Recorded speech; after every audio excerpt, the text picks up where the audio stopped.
ไตมีรูปร่างคล้ายเมล็ดถั่วขนาด 10-11 เซนติเมตรอยู่บริเวณด้านซ้ายและขวาบริเวณช่องท้องส่วนเอวเป็นอวัยวะที่ช่วยกรองของเสียออกจากร่างกายอยู่ในระบบทางเดินปัสสาวะถ้าไตป่วยขึ้นมาเหนื่อยเลยนะคะ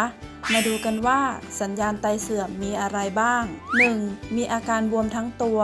หน้าบวมตัวบวมเท้าบวมเกิดจากมีน้ำและเกลือเพิ่มขึ้นในร่างกายระยะแรกอาจมีการบวมแค่หนังตาและหน้าต่อมาจะมีอาการบวมที่ขาและแขนทั้งสองข้าง 2. เหนื่อยง่ายอ่อนเพลียถ้าเป็นน้อยๆจะไม่แสดงอาการแต่เมื่อเป็นมากขึ้นจะรู้สึกเหนื่อยง่ายอ่อนเพลีย 3. ปวดหลังปวดบั้นเอวไตเป็นอวัยวะที่อยู่ช่วงหลังด้านล่างหากไตทำงานผิดปกติเราอาจรู้สึกปวดหลังบั้นเอวที่บริเวณชายโครงราวไปถึงท้องน้อยแต่อาการปวดหลังก็สามารถวินิจฉัยได้หลายโรค 4. ปัสสาวะผิดปกติ